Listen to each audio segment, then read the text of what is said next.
Walaupun bapak mereka meninggal dunia, namun mereka tetap merasakan hangat kasih sayang daripada bantuan. Berangkat ke Palestina, sekalian umroh bareng keluarga besar. Pas di situ, kebetulan Obama lagi berkunjung tuh, jadi kita sholatnya agak-agak lumayan menyeramkan, ada bunyi dar-dar karena didemon kan sama masyarakat di sana. وهي صعبة جدا جدا، هي صعبة يعني فوق ما تتصوروا، لا توصف. إلا إنهم بالرغم من ذلك فإنهم يحملون القرآن. Bahkan orang-orang yang dulu punya rumah sampai sekarang rumahnya tidak dibenahi, sehingga mereka masih tidur di kamp pengungsian atau di reruntuhan rumah dia tinggal dulu.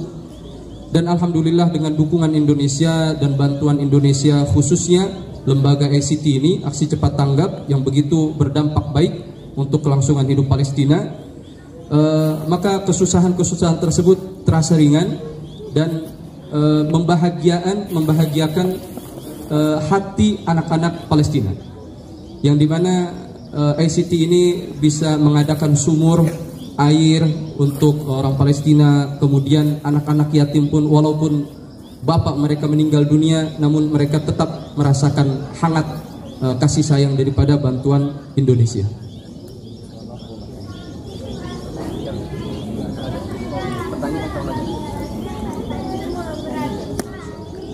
Baik, adik-adik sudah dengar ya tadi Syekh menjelaskan apa? Udah. Kira-kira apa coba? Bu Rosi pengen tahu. Coba ya Ustadz ya, kita tanya ya. Tadi Syekh Omar jelasin apa tentang kondisi di mana coba? Tentang kondisi di Palestina. Kondisi di Palestina tuh gimana? Sudah hancur dan berantakan, tinggal di rumah kecil-kecil. Kalau saudara kita seperti itu, kira-kira akan bantu nggak kita? Akan bantu. Ini dengan siapa? Kak, siapa hebat sekali sudah menjawab pertanyaan Bu Rosi. Siapa dari kelas berapa? Imam Abdullah Hamami dari kelas 3B. Oke, Bapak Ibu tepuk tangan dong untuk Kak Imam Hamami. Baik, itu sekilas penjelasan dari Syekh Omar tentang keadaan real di Palestina ya Bapak Ibu. Sekarang kita akan dengarkan langsung dari Bunda Imelda. Kalau tidak salah Bunda pernah datang ke Palestina ya Bunda ya? Pernah. Oke, pernah Bapak Ibu. Bunda boleh ceritakan sedikit dan apa sih motivasi terbesar Bunda memberikan donasi yang sangat luar biasa kepada negara Palestina? Bisa diceritakan ya Bunda? Assalamualaikum warahmatullahi wabarakatuh. Pertama-tama saya mengucapkan terima kasih untuk kesempatan ini Bu Rosi, kepada tim ACT juga yang sudah berpartisipasi, dan kepada Ustadz dan penerjemah. Motivasi saya sebenarnya motivasi biasa ibu-ibu kebanyakan ya. Kita waktu itu saya 2013 atau 12 gitu saya lupa.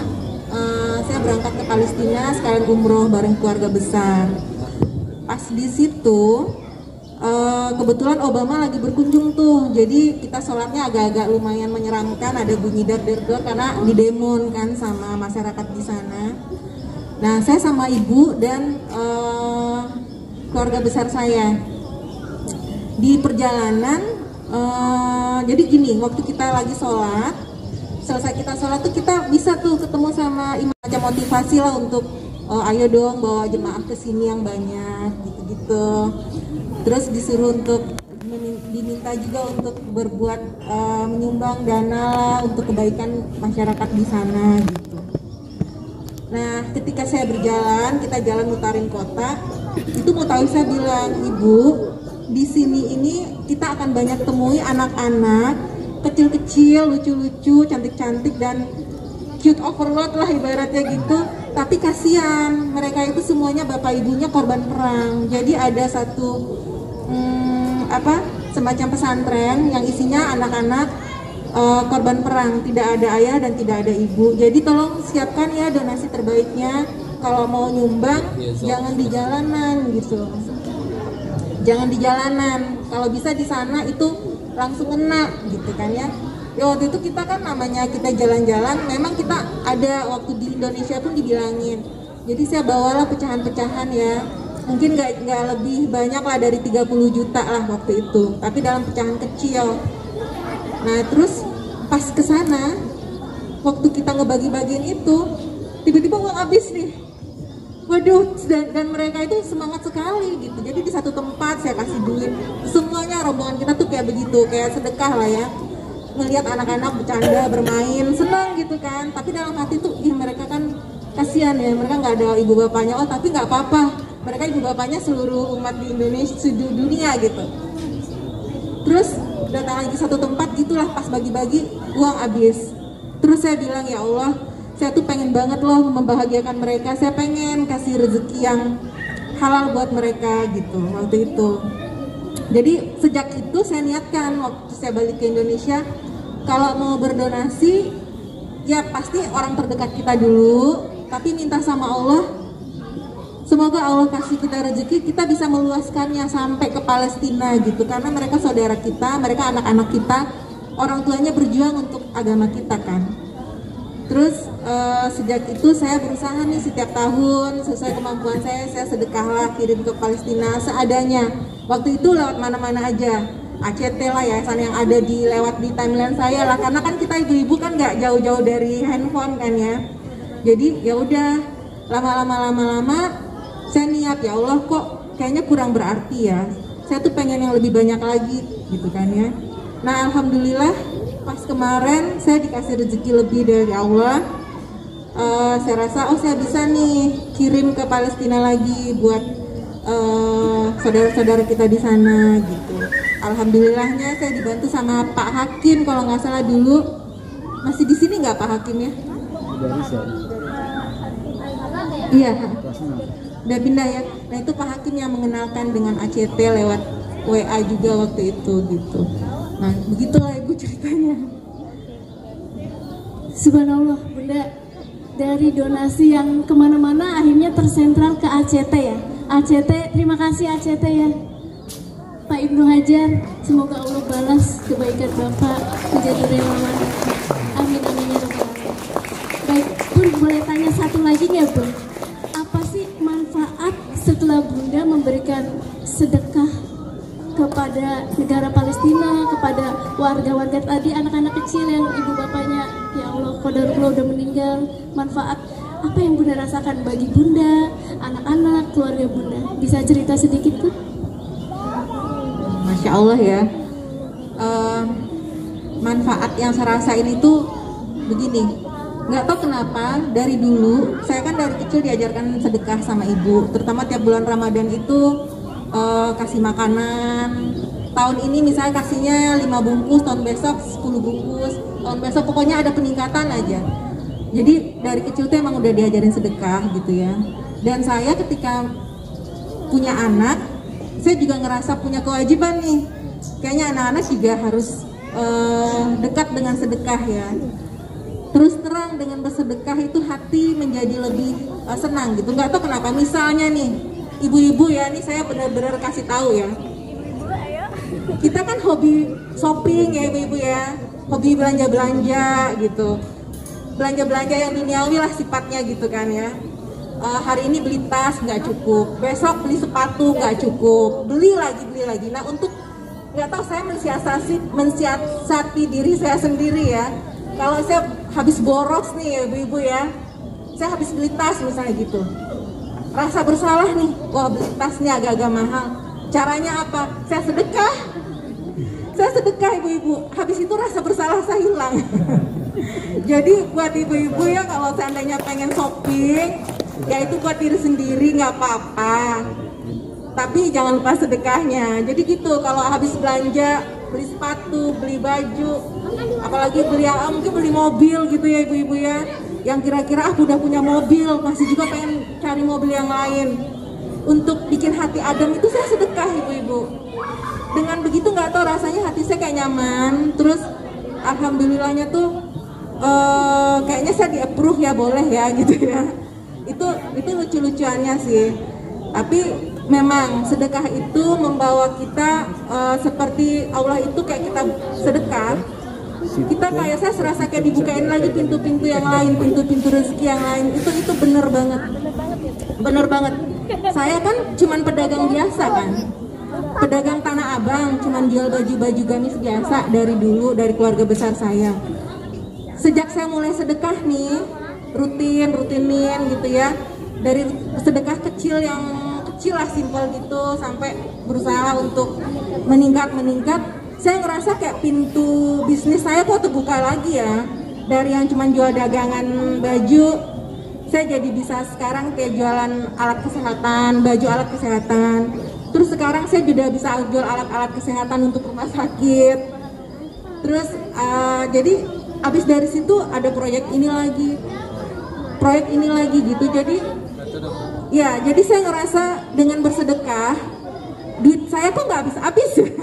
Masya Allah, astagfirullahaladzim. Nggak, bukan sombong, bukan. Astagfirullahaladzim, enggak. Jadi maksudnya dengan bersedekah tuh kayaknya Allah kasih aliran rezeki lagi gitu. Baik, ya ibu-ibu kalau udah beli tas Hermes ya, jangan lupa sedekah ya Bu ya. Kalau udah beli berlian, udah beli perak, itu bercandaannya ya. Tapi dari pemaparan Bu Imel saya jadi ada satu insight Bu. Jadi sedekah tuh boleh diam-diam ya Pak Ibnu ya. Boleh juga terang-terangan. Yang nggak boleh terang-terangan nggak bersedekah. Terima kasih Bu Imel insight-nya. Baik, kita juga akan dengarkan lagi nih Bapak Ibu. Sehubungan dengan donasi yang kita buka, bagaimana sih Syekh kondisi antusiasme dan semangat belajar anak-anak di sana, semangat belajar Al-Qur'annya? Mau dijelaskan ya Syekh ya? أجل هذا الميدان وعندما تسأل عنه فعليك أن تسأل عن أهل غزة، لأن أهل غزة وبالرغم من كل ما يعانوه من حصار ومن تشديد، وحياة صعبة جدا حياة صعبة يعني فوق تتصوروا لا توصف، إلا إنهم بالرغم من ذلك فإنهم يحملون القرآن فوق رؤوسهم وفي قلوبهم وفي صدورهم. ونحن في دار القرآن الكريم والسنة إذ نخرج في كل عام أكثر من 1000 حافظ وحافظ القرآن الكريم، والآلاف من خريجي دورات التلاوة والتجويد ودورات الأحاديث النبوية الشريفة، فتجد الطلاب يرتادون الكثير والآلاف من دور تعليم القرآن الكريم والسنة، وتجد الأطفال في عمر الرابعة والخامسة والسادسة يحفظون القرآن كاملا، وتجد منهم من يخطب الناس على منابر رسول الله صلى الله عليه وسلم. فهؤلاء الأطفال لديهم همة كبيرة وعالية جدا في التعلم، ولديهم المحبة والقدرة على تعلم القرآن الكريم عن غير من سواهم من الناس، بالرغم من كل الصعاب التي يعانونها، إلا أنهم يهتمون بالقرآن الكريم ويتعلمون القرآن الكريم ويحفظونه عن ظهر قلب، ويسمعون القرآن على جلسة واحدة من الصبح من الفجر إلى العصر، من سورة الناس حتى سورة الفاتحة حتى سورة الناس. انظروا إلى أي أمر وصلت إليه غزة في تعليم القرآن الكريم. فعلى كل شخص أن يأخذ العبرة من غزة، وأن يأخذ القدوة الحسنة من أرض غزة في تعليم القرآن الكريم. فهناك الآلاف المؤلفة من حفظة القرآن الكريم في قطاع غزة. Ya, ini pertanyaan yang pas diutarakan kepada ahlu Gaza, karena beliau ini dari Gaza. Ya, perlu diketahui bahwa Gaza itu mendapat blokade dari Israel sehingga mereka tidak bisa sampai ke Masjidil Aqsa. Namun mereka salah satu yang sangat memperjuangkan kemerdekaan Palestina. Maka Israel sangat menggempur habis-habisan Gaza sampai saat ini. Setiap ada agresi militer Israel pasti diserang ke Gaza. Dan alhamdulillah penduduk Gaza termasuk yang sangat menjunjung Al-Quran.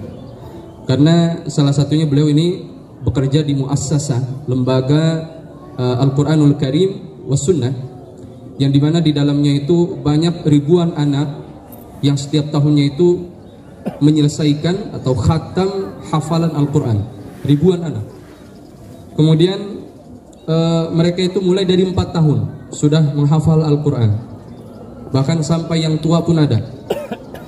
Bahkan mereka masih kecil itu sudah bisa berkhutbah di hadapan orang banyak. Bisa naik ke mimbar-mimbar untuk menyampaikan khutbah seperti itu. Jadi betapapun sulitnya kondisi yang mereka alami, tapi untuk Al-Quran mereka selalu utamakan. Karena mereka yakin Al-Quran itu menjadi wasilah yang akan memerdekakan Palestina dari Zionis Israel. Kemudian ya silahkan nanti ambil banyak hikmah yang ada di Gaza, karena memang perjuangan ahlu Gaza, penduduk Gaza itu terhadap Palestina itu luar biasa, dan semangat Gaza untuk Al-Quran itu tidak diragukan lagi. Baik, terima kasih jawabannya Bapak Ibu. Kita berikan tepuk tangan untuk dua narasumber kita yang sangat luar biasa. Bapak Ibu yang dirahmati Allah Subhanahu wa Ta'ala, karena waktu yang begitu singkat, tapi mudah-mudahan Pak Ibnu Hajar, mudah-mudahan ada webinar atau seminar langsung tentang kondisi ACT ya Pak, supaya kita bisa dapat berbincang-bincang lebih lama lagi ya. Dan ada juga cucuran rahmat ilahi yang sebentar lagi turun. Semoga ini menjadi berkah bagi kita semua ya. Terima kasih atas talk show yang singkat dan sangat luar biasa ini. Semoga menggugah kita semua. Billahi taufiq wal hidayah. Wassalamualaikum warahmatullahi wabarakatuh.